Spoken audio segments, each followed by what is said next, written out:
Hi అండి. ఈ bangle చాలా బాగుంది కదా చూడడానికి. కానీ దీన్ని ఏమాత్రం పనికిరానటువంటి ఒక చిన్న చిన్న వేస్ట్ క్లాత్తో చేశానంటే మీరు నమ్ముతారా? మీరు డ్రెస్ కానీ బ్లౌజ్ కానీ కుట్టించుకున్నప్పుడు ఆ టైలర్ కూడా ఏమాత్రం యూజ్ అవ్వని వేస్ట్ మెటీరియల్ అండి ఇది. వాళ్ళు కూడా పడేస్తారు. అలాంటి క్లాత్ అనమాట. దాంతో నేను ఇలాంటి బ్యాంగిల్ తయారు చేశాను. దీనికోసం ఇలా ఒక చూడండి, ఈ క్లాత్ని ఇలాంటి క్లాత్ అనమాట. వాళ్ళు పడేసేస్తారు టైలర్స్ కూడా. అలాంటి క్లాత్, ఆ క్లాత్ని తీసుకొని ఏమాత్రం ఈవెన్గా లేదండి ఇది. దీన్ని తీసుకొని ఇలా నేను ఒక 2 పార్ట్స్గా అయితే కట్ చేశాను. కట్ చేసుకొని మీకు అందుబాటులో ఉన్నటువంటి ఏదైనా ఒక బ్యాంగిల్, మీకు అవసరం లేని బ్యాంగిల్ తీసుకోండి. ఈ క్లాత్ని కూడా పట్టు క్లాత్ కదండి, దీన్ని చూసుకోండి. ముందు వెనక దారాలు మనకి షైనింగ్గా ఉన్నకెళ్ళి అండ్ డిజైన్ మనకు కనిపించే వైపు అయితే దాన్ని తీసుకొని ఇలా బ్యాంగిల్కి ఫ్యాబ్రిక్ గ్లూ అండి, ఎందుకంటే క్లాత్ బ్యాంగిల్ కాబట్టి మనం ఫ్యాబ్రిక్ గ్లూ అనేది అప్లై చేసుకుంటున్నాం. కొంచెం ఈవెన్గా అయితే నేను కట్ చేసుకొనేసి దీన్ని అతికిస్తున్నానండి. దీనికి కొంచెం డ్రై అయ్యే వరకు వెయిట్ చేయండి. తర్వాత నుంచి ఇక్కడ ఫస్ట్ స్టెప్ అనేది అయితే చాలా ఇంపార్టెంట్ అండి. దీన్నే మనం కంటిన్యూ చేస్తాం, బట్ ఫస్ట్ స్టెప్ అనేది చాలా ఇంపార్టెంట్. ఇలా ఫస్ట్ చుట్టగానే ఇలానే మొత్తం చుట్టేసుకుంటూ వెళ్ళొద్దండి. సాధారణంగా ఇలా క్లాత్ కట్ చేసినప్పుడు దారం పోగులు అనేవి చివరిలో ఇలా వేలాడుతూ ఉంటాయి కదండి, అవన్నీ బయటకు వచ్చేస్తూ ఉంటాయి. వాటిని ఇలా చిన్నగా లోపలికి మడుస్తూ వెళ్ళండి. మడుస్తూ బ్యాంగిల్కి ర్యాప్ చేస్తూ వెళ్ళండి. ఇక్కడ చూడండి, మీకు చూపిస్తాను. చాలా కొంచెం ఎడ్జెస్ మాత్రమే లోపలికంటూ బ్యాంగిల్కి దాన్ని చుడుతూ వెళ్ళండి ఆ క్లాత్ని. ఇదే విధంగా చూడండి. మళ్ళీ ఒక్కసారి క్లాత్ని కొంచెమే మడవండి. ఎక్కువ మడిస్తే మళ్ళీ లావుగా వచ్చేస్తుంది. అలా కొంచెమే మడుస్తూ నీట్గా బ్యాంగిల్కి ఫోల్డ్ చేసుకుంటూ ర్యాప్ చేస్తూ వెళ్ళండి చుడుతూ. కొంచెం కూడా ఒక్క పోగు కూడా బయటికి రాకుండా చూసుకోండి, అప్పుడైతే బ్యాంగిల్ బాగుంటుంది. అండ్ సేమ్ టైం ఎక్కువ రోజులు ఉంటుంది. మనకి పోగు బయటకు వచ్చేసిందంటే పోగులు ఇలా ఊడిపోతాయండి క్లాత్ నుంచి మొత్తం. అలా ఊడకుండా ఇలా నీట్గా కొంచెం ఓపిక్గా చేసుకోండి. కానీ చేస్తే మీ డ్రెస్కి, మీ శారీకి మీరే మంచి బ్యాంగిల్స్ తయారు చేసుకోవచ్చు. అది కూడా ఎవరు యూజ్ చేయనటువంటి క్లాత్లు అనమాట. టైలర్ కూడా ఎలాంటి యూజ్ ఉండవు వాటితో. అలాంటి క్లాత్ అండి. చాలా చక్కగా మీ డ్రెస్కి, మీ శారీస్కి మీరు బ్యాంగిల్స్ తయారు చేసుకోవచ్చు. దట్టు ఇది నేను చేసేది అయితే పట్టు క్లాత్ అండి. మన పట్టు శారీస్ మీద కూడా మంచి మ్యాచింగ్ బ్యాంగిల్స్ అంటే ఇంకా చాలా బాగుంటాయి కదా.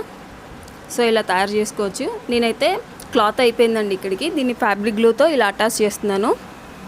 ఎక్స్ట్రాగా ఉన్న వాటిని కట్ చేసేసుకొని అండ్ నెక్స్ట్ 2 పీసెస్ కట్ చేశాను కదండి నేను. సెకండ్ దాన్ని అటాచ్ చేసుకుంటున్నాను ఇక్కడ నుంచి. ఇది కొంచెం లావుగా ఉందండి, సో చూసుకుంటూ వెళ్ళండి. జాగ్రత్తగా ర్యాప్ చేస్తూ వెళ్ళండి బ్యాంగిల్కి. ఈ విధంగా నేను తీసుకున్న క్లాత్ అయితే మధ్యలో వేరే విధంగా ఉంది కాబట్టి నేను కట్ చేశానండి. మీరు తీసుకునే క్లాత్ మొత్తం ఒకేలా ఉన్నా లేదంటే బార్గా ఉంటే అలానే తీసేసుకోండి, కట్ చేయక్కర్లేదు. ఇలా ఒక్క బ్యాంగిల్ తయారు చేసుకున్నా సరిపోతుందండి. మీరు సైడ్కి మిగతా బ్యాంగిల్స్ వేరే ఏమైనా అటాచ్ చేసుకొని వేసుకున్నా కూడా బ్యాంగిల్ చాలా బాగుంటుంది. లేదా ఈ సింగిల్ వేసుకున్నా కూడా చాలా బాగుంటుందండి. ఇలా ట్రై చేయండి ఒకసారి మీకు కుదిరితే. ఇలా బ్యాంగిల్ మొత్తానికి మనం తీసుకున్నటువంటి క్లాత్ని చుడుతూ వెళ్ళండి. మధ్యలో అవసరమైనప్పుడు ఎక్స్ట్రా క్లాత్లు ఏమైనా ఉంటే యాడ్ చేస్తూ వెళ్ళండి క్లాత్ అయిపోతే. అండ్ ఆ పోగులు మాత్రం ఏవి బయటికి వచ్చేయకుండా అయితే చూసుకోండి. కొంచెం టైట్గా చేస్తూ వెళ్ళండి బ్యాంగిల్కి. క్లాత్ని లూజ్ అయితే వచ్చేస్తే ఊడిపోతుంది బ్యాంగిల్. సో కొంచెం టైట్గా, వీలైనంత వరకు టైట్గా చేస్తూ వెళ్ళండి. పోగులు ఏమి బయటికి రాకుండా చూసుకోండి. బ్యాంగిల్ మొత్తానికి ఇలా నీట్గా చుట్టేసేయండి క్లాత్ని. అండ్ ఫైనల్గా మీకు ఇక్కడ అతికిచ్చే దగ్గర ఫైనల్గా లాస్ట్ దగ్గర ఒకటి చెప్తానండి. ఏంటంటే ఇది పట్టు క్లాత్ కాబట్టి ఫ్యాబ్రిక్ గ్లూతో అంత బాగా అయితే స్టిక్ అవుతున్నట్టు అనిపించలేదండి. ఈ పట్టు దారాలు ఏవైతే పోగులు ఉన్నాయో వాటి వల్ల అది బయటకు వచ్చేస్తుంది. సో నేనేం చేస్తున్నానంటే ఇక్కడ చివరికి వచ్చిన తర్వాత ఎంత కావాలో అంత క్లాత్ ఉంచుకొని ఫస్ట్ అయితే ఫ్యాబ్రిక్ గ్లూ అప్లై చేస్తున్నానండి కొంచెం. తర్వాత ఎంత కావాలో క్లాత్ అంత ఉంచి కట్ చేసేసిన తర్వాతకి మన మామూలు సూది ఉంటుంది కదండి, చేతి పని చేసే సూది, దానికి గోల్డ్ కలర్ థ్రెడ్ ఒక 2 లైన్లు ఎక్కించానండి. ఎక్కించుకొని ఇలా మనం స్టార్టింగ్ అండ్ ఎండింగ్ ఈ రెండింటికి ఈ సూది దారంతో కుట్టేస్తూ వెళ్తున్నానండి. గోల్డ్ కలర్ కాబట్టి మన పట్టు దారంలో కలిసిపోతుంది. అలా కాదు అంటే మీరు బ్యాంగిల్ ఏ కలర్లో ఉందో క్లాత్ అదే కలర్ దారంతో కుడుతూ వెళ్ళండి. స్టార్టింగ్ అండ్ ఎండింగ్ ఒకే దగ్గర వస్తుంది కాబట్టి అక్కడ కుట్టేయండి. అదేవిధంగా మధ్యలో కూడా మనం క్లాత్ అయితే అది ఊడిపోకుండా మనకి సేఫ్గా ఉంటుంది. సేమ్ టైం చూడ్డానికి కూడా లుక్ బాగుంటుందండి. ఇలా కుట్టేసేసి మనకు అవసరమైన దగ్గర చిన్నగా ముడి వేసేసి ఆపేసేయండి. మొత్తం కుట్టాల్సిన అవసరం లేదండి ఈ బ్యాంగిల్కి. స్టార్టింగ్ అండ్ ఎండింగ్ పాయింట్స్ మాత్రమే చిన్నగా కుట్టేసేయండి. మీకు నచ్చిన కలర్ దారంతో కుట్టండి.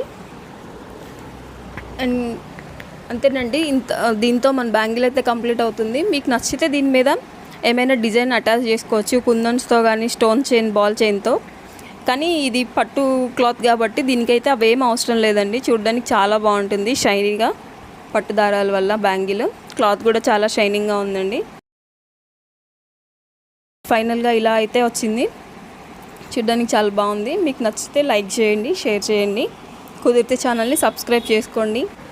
మీకు ఈ వీడియో ఎలా అనిపించిందో కామెంట్ చేయండి. అలాగే సజెషన్స్ ఏమైనా ఉన్నా కూడా చెప్పండి. నెక్స్ట్ వీడియో ఏ టాపిక్ మీద చేయాలనేది కూడా మీకు ఏమైనా అనిపిస్తే చెప్పండి. Thanks for watching.